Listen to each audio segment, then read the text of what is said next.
So I want to break this into the next segment where we talk about lean tools, right? And we talk about our lean processing. We have several different tools, and Lean Six Sigma is a powerful methodology that combines the principles of lean and Six Sigma to improve processes, reduce waste, and enhance efficiency and quality within the organization. Now, we use different tools of Lean Six Sigma to help us understand it. Some basic principle tools that I want us to discuss is number one, let's discuss process map. Process mapping is a great way to document and analyze your workflow. Now, in Six Sigma, there's different types of process maps. You have, number one, you have your flow chart, which your flow chart is just a basic chart of your operation. We then have swim lanes, where you kind of document who's going to be in that position or who's going to take care of that lane aspect of it. And agile, this can be strongly related to the RACI diagram. The SIPOC diagram, which stands for supplier input, process output, and customer. You have process flow diagrams. And then lastly, you have value stream maps. Now, the benefits of process mapping is once you identify your process, you can increase efficiency because you understand a baseline for it. You can understand and increase the quality metrics surrounding it, and you can decrease bottlenecks, and we'll talk about what that is here shortly. Overall, creating a better risk management ideology. Now, flowcharts are basic plans of your operation. How does your organizational chart flow? Documenting this. Now, a diamond usually indicates some type of decision in the process. So if you're taking a pizza out of the oven, you would ask, is it done? And then if not, it would go back through the process. And if it's done, it would continue on through it. Creating a flow chart is essential in a process because you can build a lot of metrics off of this basic design. From flowcharts, we go into swim lanes, understanding our process. Understanding which aspects out of it are from the customer basis, which one are from the sales-driven aspect of it, right? And the different parts within the organization. So you can see swim lanes as an operation efficiency tool because you can break down the processes into more digestible chunks to lead those project teams better. In Greenbelt, you're going to be focused on smaller projects. Swim lanes become more relevant when you become a black belt where you're managing multiple projects at once. Here's a swim care basic example. The different aspects of it are patient, nurse practitioner, nurses, the doctor, and the electronic health record system, right? And as you can see, you document the flow of the process first, and then you can assign it different swim lanes as it's directed and needed. Now, I've worked with swim lanes for a while. I started implementing them into my projects about a couple years ago when it talks to continuous improvement because it gives people an overall perspective. If you broke up your project teams or your Lean Six Sigma project into this category, you could break each team member up as regards to the different phases of your project. So a quick little tip there. But as you see, we'll start here. The patient comes to the hospital. Okay, well, what's the triage? Triage, is there a doctor needed? No? Well, we're going to treat the patient. If yes, let's prepare the patient for the doctor, treat the patient. That's what the doctor's responsibility would be. And then the nurse's responsibility would go back to instruct the patient. And then the discharge, patient leaves the hospital. You can see how this categorizes it as the responsibilities or swim lanes for these individuals. The next thing is one of my favorite tools, and it's the SIPOC diagram. I usually say start your project charter off with this, but it's a good tool to analyze because we can break up things and give that 30,000 foot view and perspective. You know, we talk about the suppliers, and you know, who's the suppliers? What are the inputs that those suppliers provide? The inputs, what are the resources needed, and how are they being provided for by the supplier? This can be information or materials. Your process, what are the activities or steps carried out in it to create value for the customer? And the outputs, what products or services are created by the result of this process? You know, if you're a pizza, the output would be, if you're a pizza shop, the output's going to be pizza, right? And the customer is defining who are your customers, right? Is it the business customer? Is it going to be your internal department? Or is it in your employees or stakeholders that you have? Are they your customers? You know, a SIPOC diagram, if we look at from a segment of, let's look, so like you can break this up. This is a template of it, right? But let's break it up just a little bit more. And I want to do a SIPOC diagram and help you understand and map it out. So we have essentially here our case study with a paper plant, right? Well, a paper plant, you know, they're going to have a variety of steps in it, but we can map it out by essentially starting with a SIPOC diagram. Supplier, input, output, customer, the process is down below. And the reason I did that is because you're going to have several stages in that, right? You know, the paper plant, maybe they're, you know, out finding trees, cutting down the trees, manufacturing the trees and turning them into lumber, cutting that into more smaller digestible chunks, maybe processing. And then, you know, putting together that paper manufacturing process where they box it and thus going to the customer, that box going out. Essentially, that's your process here. Start there and then start working your way up. Well, who are the suppliers? Well, Evergreen Timber Company, Rainbow Chemical, blah, blah, blah. Paper Craft Machinery, Aquatech Utilities. These are the suppliers that give us those inputs, the raw materials, the chemicals, the equipment and machinery, and maybe the utilities to go along the way. We've already talked about our process, and once that process is done, we then have our outputs, paper products, byproducts of paper. Maybe we have some emissions things we have as an output type thing. Then we look at the customer. Who's the wholesaler of this? Who's the distributor, the printers, packaging companies, and the end user of that product? Overall, a SIPOC diagram is very, very good because drawing a SIPOC diagram involves a straightforward process that helps us identify and helps visualize the key aspects of the process. So the steps to do a SIPOC diagram. Identify the process, number one. List the key elements in that process. Determine what the relationships are in that process. Organize that information and validate and refine as we go. The next thing we talk about is a process flow diagram. We talked about this very similarly during the HR standpoint, but we don't call it a swim lane in this activity. This is just a flow of activities through the operation. You'll see this exact diagram more in like healthcare aspects, but this is a process flow diagram. We basically in Six Sigma can look at this and kind of take this and turn this into essentially a value stream map.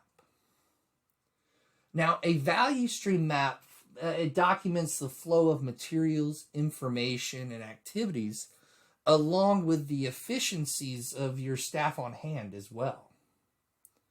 When we talk about a value stream map, number one, it gives us a visual representation where we can map the flow of materials, information, and activities. We can identify value and distinguish what is value adding to the process and what is non-value added task. We can understand the flow of the process, analyzing leading times and streamlining those times to create more efficient processes and a more balanced flow throughout. We can highlight waste. When we identify bottlenecks, we can eliminate those wastes. The next thing is a future state map. This is where we define desired improvements for the value stream. Now you notice here, I have a Kaizen bursting bomb right here, a bursting bubble. This streamlines where we want the efficiency to go. Throughout our Lean Six Sigma class, I'll identify why we put a bursting bomb there, and it's your job as a Six Sigma team to improve that area of the department of the assembly line. So Kaizen helps us lead to future state operations because we can say, hey, we want to focus our effort on this portion, do a Kaizen event, and then document what the future state of that event is.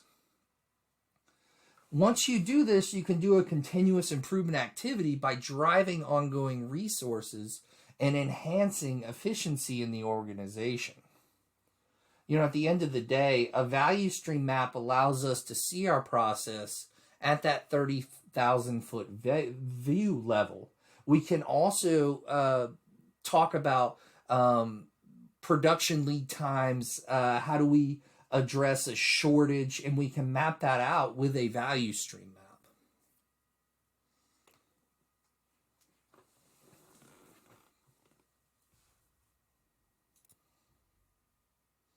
In value stream maps, there's 4 metrics that we utilize, and we'll go in depth when we go into the case study. But building your value stream map as a team, you'll identify what the VAT is, the value added time. You'll identify what the in-VAT time is, which is in-VAT percentage, which overall leads to our lead time. Now, as we look at our processes, the way we can look at it is by doing an easy case study. So let's look at Cool Dude Pizza. We make pasta and we make pizza. Well, we start with going and grabbing our notes, right? We draw squares to represent the process step, and we draw arrows to represent maybe process movement, right? You can do a triangle too when we talk about inventory in between steps. But essentially, our process is this.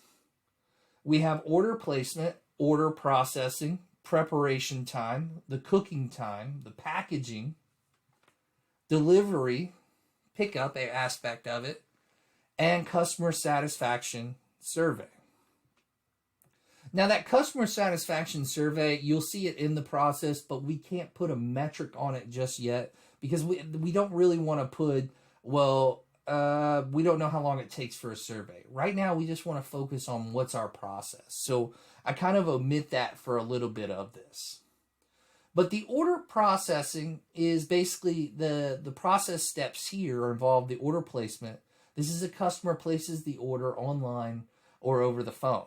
You'll then have order processing where the staff receives that order and enters it into the system. The ingredients are gathered, pizzas are assembled, and toppings are added in the preparation phase.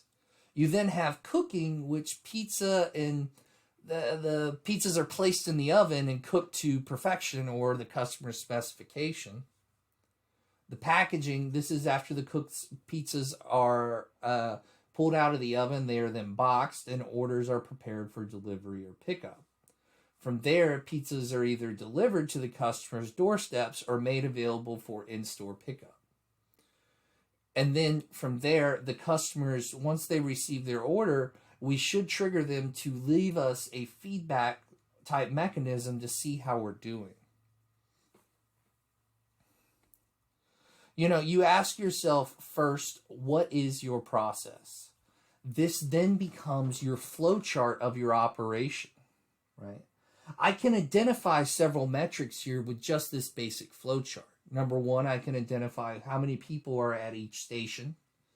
In case we have some bottlenecks in our process, we can repurpose people if we don't find them value at that workstation.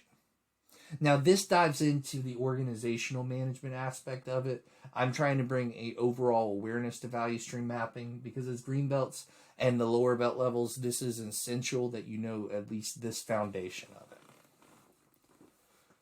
So after we document our flow chart, we then put together what are our steps, what's the timing in those steps. Well, order placement's 5 minutes. Order processing, maybe about 10 seconds. Preparation time, 4 minutes. And 10 minutes for cooking. Packaging, maybe 2 seconds once it's pulled out. And delivery pickup. Now, as you see, I have several different variables in here. Number one, we want to look at what is my highest value, right? I can see my highest value is around that delivery or pickup time, right? Well, we can focus on that peak time as a continuous improvement effort, right? We can reduce that time in the variable process by standardizing maybe a better way to do delivery. Maybe we want to rethink our delivery process or maybe add some more delivery drivers so they're not out doing more deliveries than what's one person can definitely do by themselves. Maybe we want to contact and do more delivery with programs like DoorDash or Uber Eats. This becomes a new approach for continuous improvement because we can omit maybe that aspect of delivery. Now, we're not going to omit anything here, but I'm trying to give you some context to go off of how you would really look for this in a real situation. Overall, we want to have the best quality to get the best survey, to get the best retention.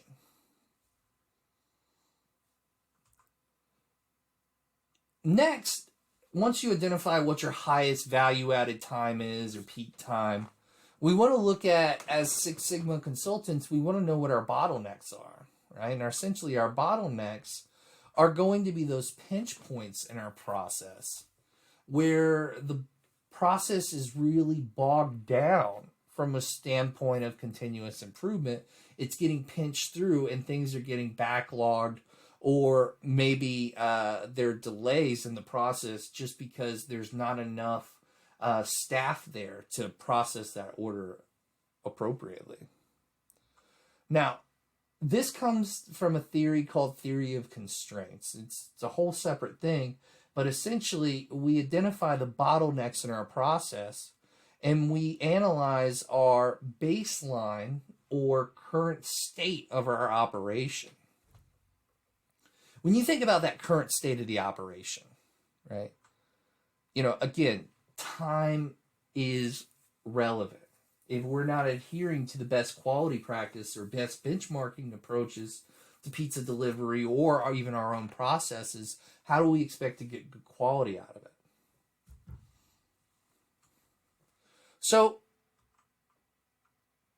what are some other bottlenecks do we have in our process? This is where we can draw a triangle to identify those project bottlenecks. Right? In between step orders 1 to 2, maybe we have a 10-second delay. Steps 2 to 3, from order processing to preparation, we have 4 minutes. From preparation to cooking, those stages, we have about 5 minutes where the process is just waiting on the conveyor belt to go through the oven. Number 5, we may not have that much because it's only 2 seconds between the spots. And then it gets put out for delivery, and there's about a 35-minute bottleneck, right? So, again, you're going to look at what is your highest value, and we identify that, and we go from there. So that is value-added time. Well, how do you get value-added time? Well, you add it up. Now, that is equal to, hold on, When we do this, it's 54 minutes and 12 seconds. I'm going to give you the best tip that you'll get from real Six Sigma practitioners. Go ahead and turn this into seconds, because it's going to save you a whole lot of time putting it into seconds, because you don't have to bounce back and forth of what a percentage of a minute is, because a minute's out of 60 and a percentage is out of 100, so sometimes it's going to be a little bit difficult. So go ahead and save yourself time, because nobody ain't got time for that. So when we take 54 minutes and multiply it by 60 seconds, we then get 3,240 seconds. Well, then we've got to add the 12 seconds, 3,252 seconds. Okay. Now add up your NVAT, which my NVAT can be represented as the non-value added time. So 10 seconds, 4 minutes, 5 minutes, 35 minutes. We get an NVAT is equal to 45 minutes and 10 seconds, or 2,064 seconds. So when we look at the comparison between the two, our VAT is going to equal 3,240 seconds, and our non-value added time is 2,640 seconds. Well, some metrics we can utilize is adding in something called lead time, which lead time, that's going to be your two values equal together, your VAT plus your NVAT. In this scenario, it's going to be 5,880 seconds. Now, NVAT lets us know what the non-value added time is, but we want to see what the ratio of it compared to our overall process, because then we can use that metric to analyze our process for continuous improvement. So if we take that ratio of non-value added time to lead time, we get something called NVAT percentage, non-value added time percentage. That's just going to be your NVAT over lead time, and then multiply that value by 100% to turn it into a percentage. Your NVAT is always going to be in a percentage, folks. So your NVAT from there is 2,640 over 5,880 seconds. This gives us an overall NVAT percentage of 44.9%. That means that the overall non-value added time is 44% of our overall process. You see how this becomes a crucial metric, because we can look at reducing that by identifying our process.